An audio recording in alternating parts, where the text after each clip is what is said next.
2026 সালের 7ই আগস্ট মুসলিম ঐক্যকরণের ক্ষেত্রে একটি স্মরণীয় দিন হয়ে থাকবে। কারণ এই দিনেই সৌদি আরব, তুরস্ক এবং পাকিস্তান মুসলিম বিশ্বের তিনটি গুরুত্বপূর্ণ প্রধান রাষ্ট্র তারা ত্রিদেশীয় মক্কা সামরিক চুক্তি সম্পন্ন করেছে পবিত্র মক্কা শহরে। 1924 সাল থেকে 2026 সাল পর্যন্ত এই সুদীর্ঘ 102 বছরের ইতিহাসে এত গুরুত্বপূর্ণ চুক্তি মুসলিম বিশ্ব পায়নি।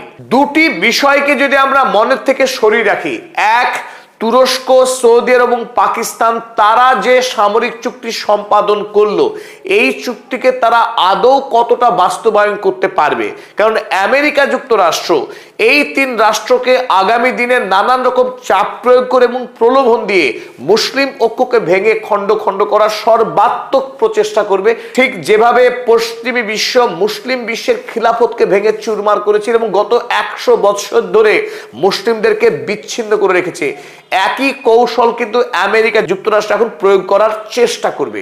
তাই সৌদি আরব, পাকিস্তান এবং তুরস্ক তারা আগামী দিনে নিজেদের সমস্ত ইগোকে দূরে সরিয়ে রেখে যে শক্তিশালী চুক্তি তারা গতকাল সম্পন্ন করেছে, সেই চুক্তিকে কতটাকে বাস্তবতা দান করতে পারবে সেটা দেখতে হবে। দ্বিতীয়ত, ইরান যতদিন না পর্যন্ত এই জোটে সামিল হচ্ছে ততদিনে নিশ্চিত করে বলা যায় এই জোট ততটা শক্তিশালী হতে পারবে না মুসলিম বিশ্বকে পশ্চিমী দুনিয়ার বিরুদ্ধে ঐক্যবদ্ধভাবে চ্যালেঞ্জ নেওয়ার জন্য যতটা শক্তি দরকার।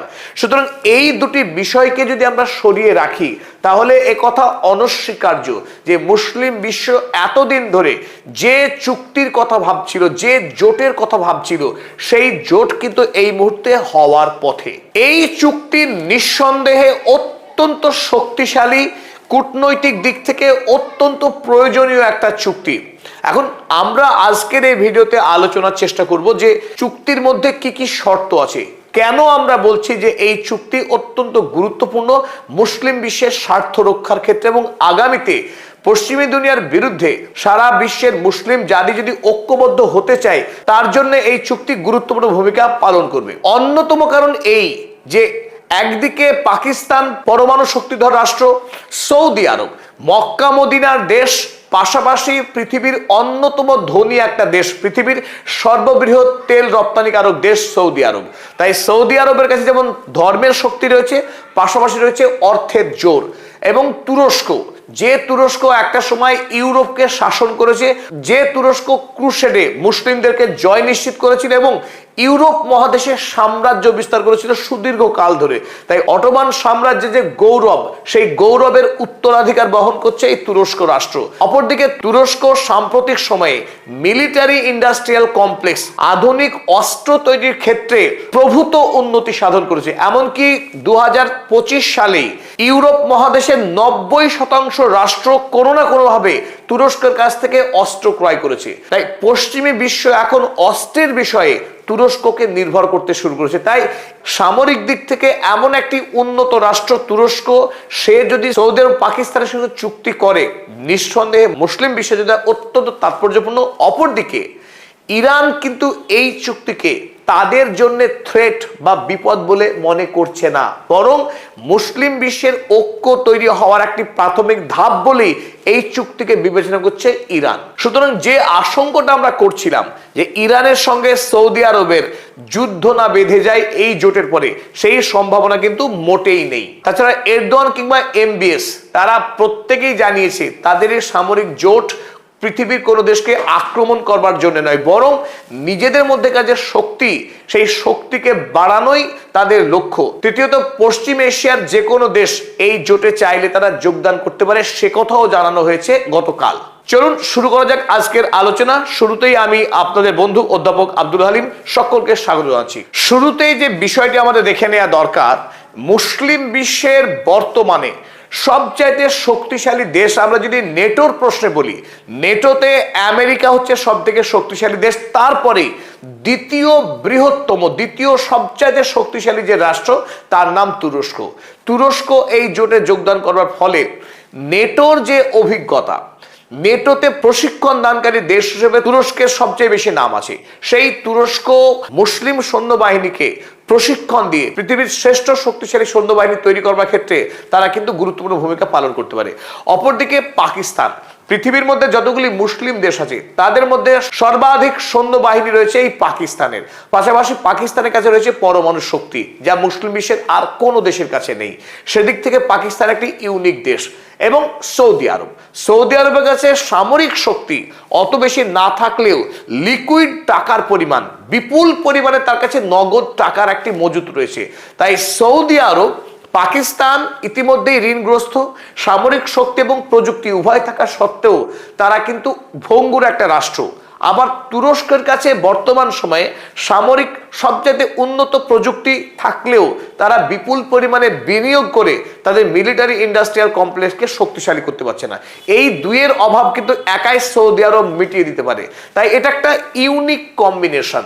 এই তিন রাষ্ট্র যদি এক জায়গায় হয়, আমরা এই আজকের আলোচনায় বোঝার চেষ্টা করব তিনটি রাষ্ট্র এই চুক্তির মাধ্যমে তাদের সামরিক শক্তিকে এক জায়গায় করেছে।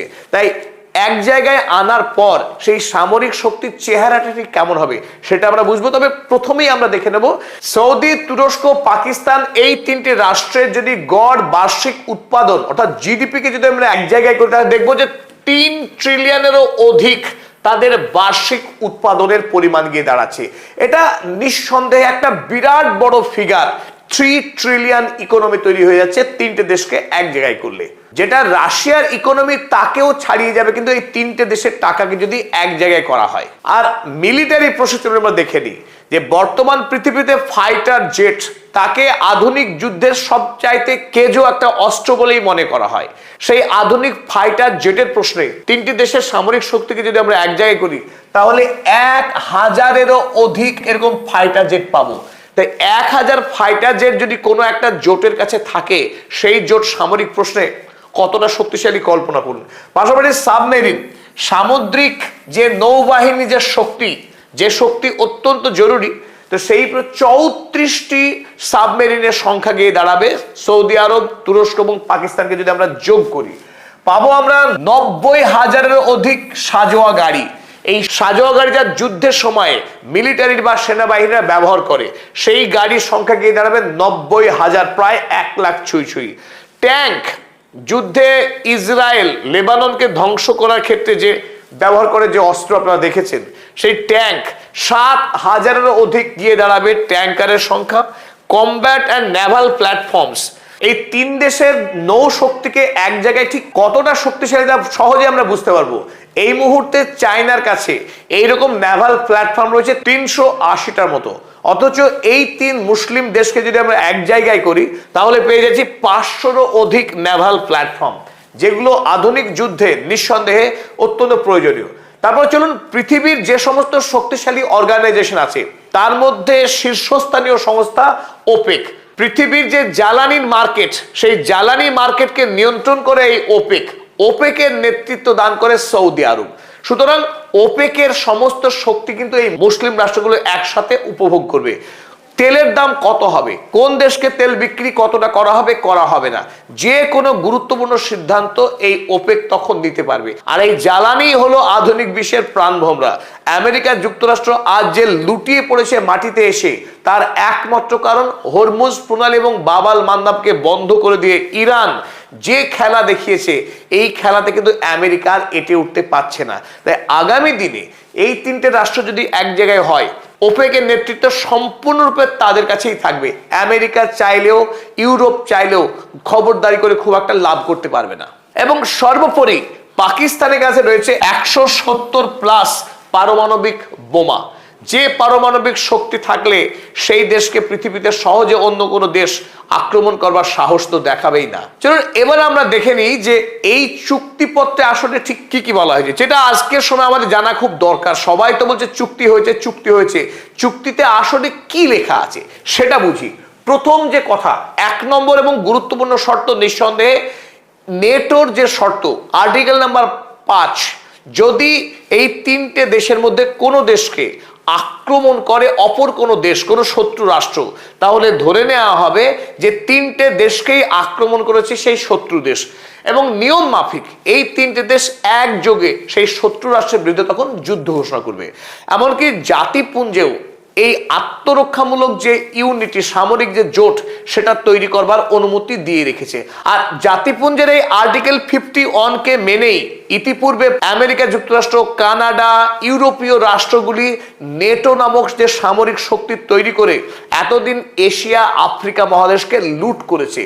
তাদেরকে আক্রমণ করবার, তাদের বিরুদ্ধে যুদ্ধ করবার শক্তি পৃথিবীর কোনো দেশ এতদিন দেখাতে পারেনি, যদিও ইরান সাম্প্রতিক সেই নজিরকে ভেঙেছে। তাই প্রথম যে শর্ত, সেই শর্ত কিন্তু ওই নেটোর যে আর্টিকেল নাম্বার 5 তারই শর্ত এখানে লেখা আছে any armed attack against any one of the 3 states shall be regarded as an attack against them all। দ্বিতীয় গুরুত্বপূর্ণ শর্ত, যার জন্য এই চুক্তিকে বলা হচ্ছে ঐতিহাসিক, সেটা 1 নম্বর শর্ত, কো ডেভেলপমেন্ট অফ ডিফেন্স ম্যানুফ্যাকচারিং।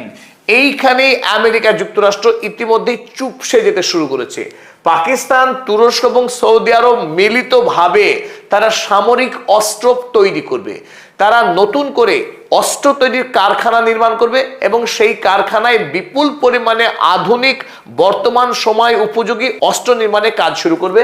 সে কথাই বলছে কো ডেভেলপমেন্ট অফ ডিফেন্স ম্যানুফ্যাকচারিং।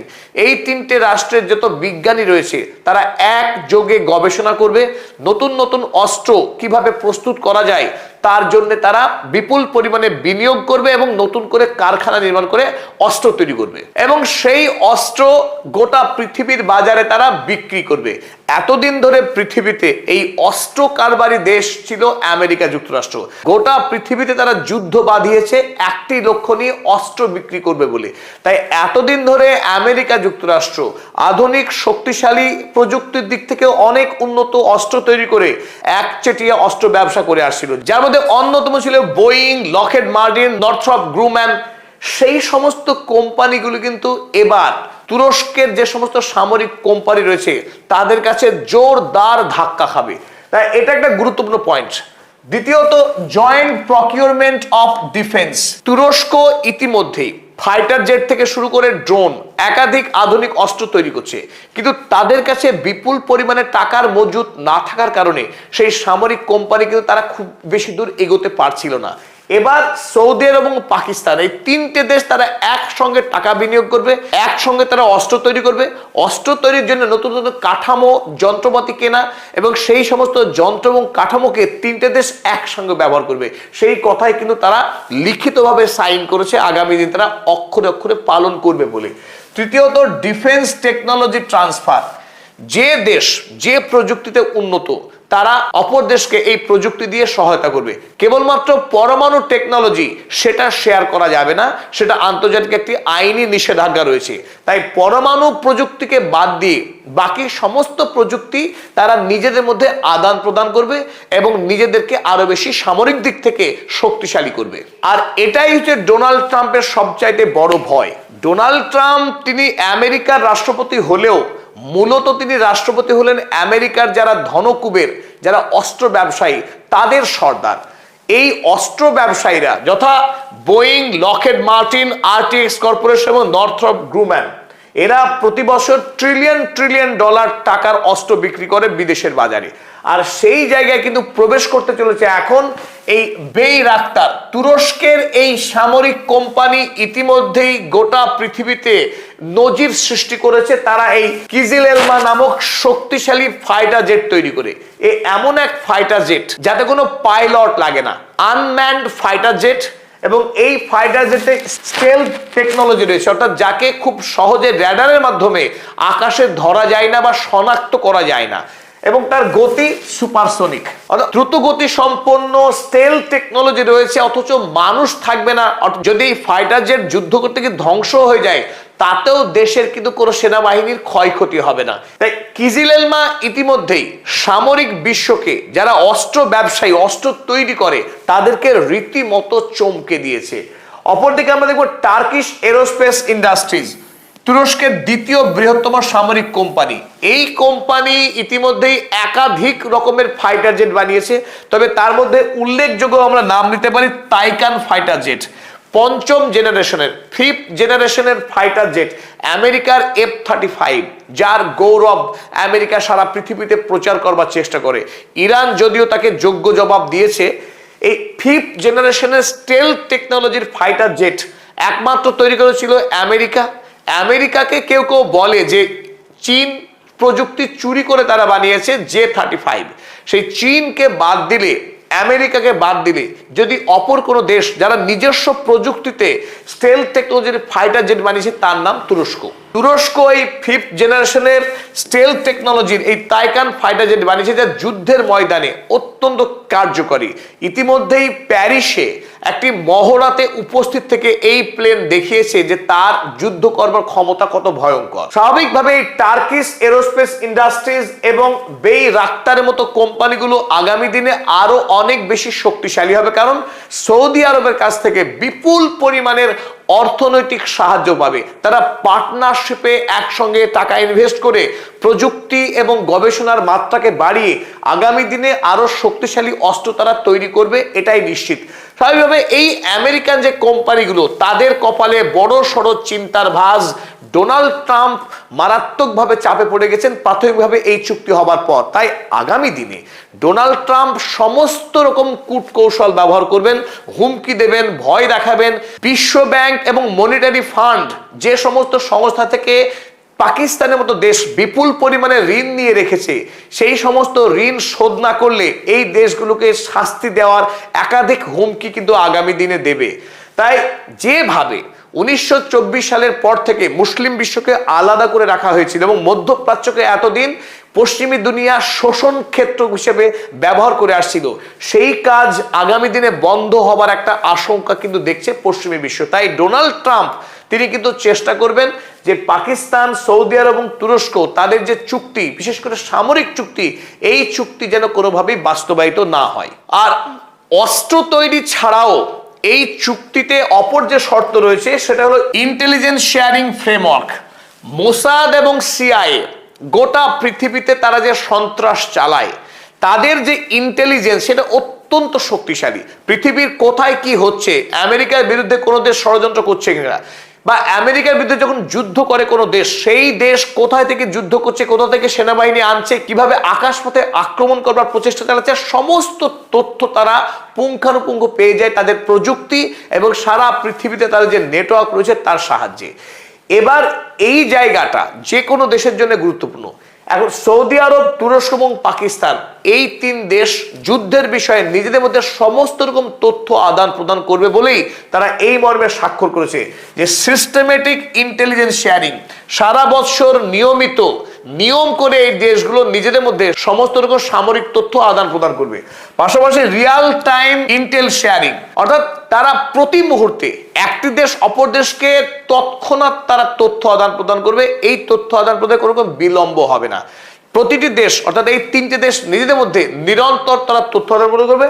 এমনকি both security and operational Intel sharing, যদি কখনো এই দেশগুলি যুদ্ধেও জড়িয়ে যায় অপর কোনো দেশের সঙ্গে, সেই যুদ্ধকালীন সময়েও একে অপরের সঙ্গে তারা তথ্য আদান প্রদান করবে। ঠিক যেভাবে আমেরিকা এবং ইসরায়েল তারা নিজেদের মধ্যে তথ্য আদান প্রদান করে। ইসরায়েল মধ্যপ্রাচ্যে যত যুদ্ধ করে সেই যুদ্ধের ব্লুপ্রিন্ট, ছক, অস্ত্র দেওয়া এবং কোথায় থেকে যুদ্ধ করতে হবে, কিভাবে যুদ্ধ করতে হবে, কখন আক্রমণ করলে সব থেকে বেশি শত্রুপক্ষকে খুন করা যাবে, তার সমস্ত তথ্যই আমেরিকা প্রদান করে ইসরায়েলকে। অপর দিক থেকে ইসরায়েল আমেরিকাকে তথ্য প্রদান করে কখন ইরানের সরকার ফেলতে হবে, কখন ইরানে হামলা চালাতে হবে, কখন সৌদি আরবের বিপ্লব ঘটাতে হবে, পৃথিবীর কোথায় কখন কিভাবে অনিষ্ট করতে হবে, তার যাবতীয় তথ্য মোসাদ প্রতি মুহূর্তে সংগ্রহ করছে এবং আমেরিকার পেন্টাগনে সেগুলো পাঠাচ্ছে। ফলে এতদিন ধরে মুসলিম বিশ্ব এই মোসাদ এবং সিআইএ চক্রের সঙ্গে লড়াই করে এঁটে উঠতেই পারেনি। তাই আগামী দিনে এই তিনটে দেশ তারা চেষ্টা করবে নিজেদের যে সমস্ত ইন্টেলিজেন্স রয়েছে, গোয়েন্দা বিভাগ রয়েছে, সেই গোয়েন্দা বিভাগগুলো একযোগে কাজ করবে পশ্চিমী এই আগ্রাসনের বিরুদ্ধে। পরিশেষে আরো একটি খোলা চুক্তি রেখেছে এই জোট। তারা কি জানিয়েছে যে open for regional states to join. পশ্চিম এশিয়ার অর্থাৎ মধ্যপ্রাচ্যের যে সমস্ত মুসলিম দেশগুলো রয়েছে তারা যদি মনে করে এই জোটে যোগদান করবে, তাদের জন্য দরজা খোলা রাখলো সৌদি আরব, পাকিস্তান এবং তুরস্ক। এই জোটে চাইলে যে কোনো দেশ তারা যোগদান করতে পারে। ঠিক এখানে কিন্তু বড় প্রশ্ন যেটা, ইরান কি তাহলে যোগদান করবে এই জোটে? খুব স্পষ্ট একটা অবস্থান ইরানের বর্তমান সময়ে। ইরান এই জোটের বিরোধিতা করছে না, বরং তারা প্রশংসাই করছে। কিন্তু এই মুহূর্তে ইরান কিন্তু এই জোটে যোগদান করবে না। তার বড়সড় কারণ এই, আমেরিকা যুক্তরাষ্ট্রের সঙ্গে সৌদি আরবের যে দীর্ঘদিনের সামরিক সম্পর্ক, তুরস্কের সঙ্গে আমেরিকার এবং ইসরায়েলের যে পারস্পরিক সম্পর্ক, অস্ত্র নেয়া দেওয়ার যে সম্পর্ক, জ্বালানি বিক্রির যে সম্পর্ক রয়েছে তুরস্কের সঙ্গে ইসরায়েলের। অপরদিকে পাকিস্তান আমেরিকার উপর এতটাই নির্ভরশীল যে শেহবাজ শরীফ আগামী দিনে প্রধানমন্ত্রী থাকবে কি থাকবে না, ইমরান খান জেল থেকে ছাড়া পাবে কি পাবে না, সেটা কিন্তু ঠিক হয় আমেরিকার ওয়াশিংটনে বসে। তাই পাকিস্তান, সৌদি আরব কিংবা তুরস্ক, এই তিনটে দেশকে এখনো পর্যন্ত পুরোপুরি ভরসা করা যায় না, বিশ্বাস করা যায় না সত্যি সত্যি তারা পশ্চিমী দুনিয়ার বিরুদ্ধে লড়াই করার মতো মানসিক শক্তি, মানসিক স্বাধীনতা, মানসিক দৃঢ়তা তারা অর্জন করতে পেরেছে কিনা।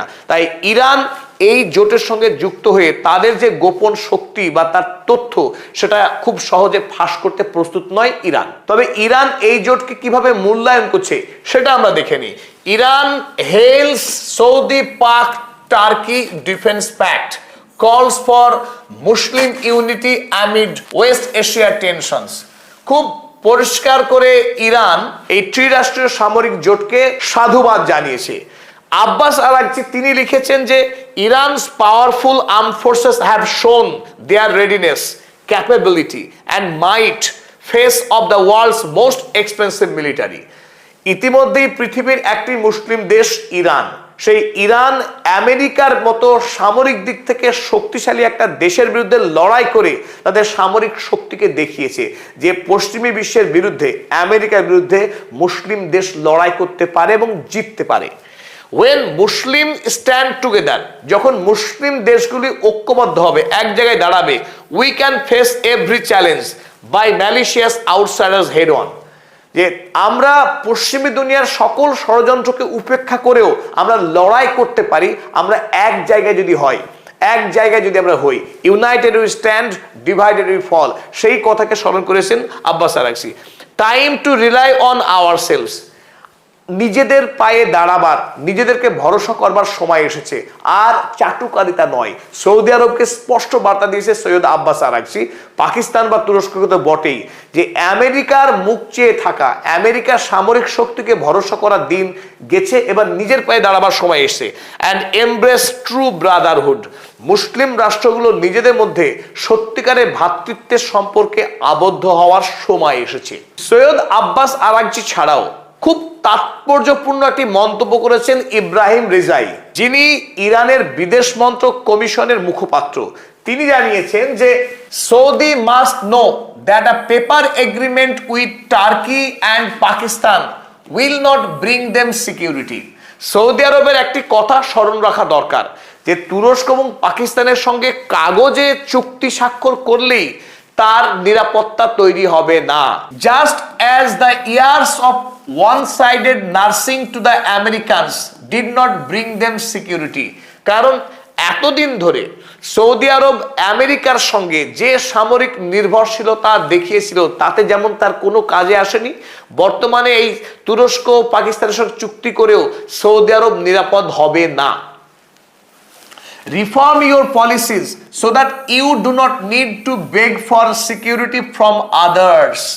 তোমার দেশের যে আভ্যন্তরীণ নীতি, সেই নীতির পরিবর্তন করো, যাতে করে অন্য দেশকে তোমাকে নিরাপত্তার ভিক্ষা না চাইতে হয়। আমাকে বাঁচাও, আমাকে রক্ষা করো, বিপদে মোরে রক্ষা করো, এই প্রার্থনা সৌদি আরবকে করতে হবে না, যদি সে নিজের দেশের সামরিক অস্ত্র তৈরি করায় মনোযোগ দেয়, সে যদি আত্মপ্রত্যয়ী হয়, আত্মবিশ্বাসী হয়, নিজের উপর যদি ভরসা রাখতে পারে, তবেই সৌদি আরব নিজেকে রক্ষা করতে পারবে। অন্য কোনো দেশ এসে সৌদি আরবকে বাঁচাতে পারবে না। অর্থাৎ সৌদি আরব কিন্তু খুব কড়া বার্তা দিয়েছেন এই কথার মাধ্যমে। সেটা Saudi's close defence relation with US, আমেরিকার সঙ্গে সৌদি আরবের যে সামরিক চুক্তি রয়েছে, নির্ভরশীলতা রয়েছে, সেখান থেকে বেরিয়ে আসতে হবে সৌদি আরবকে।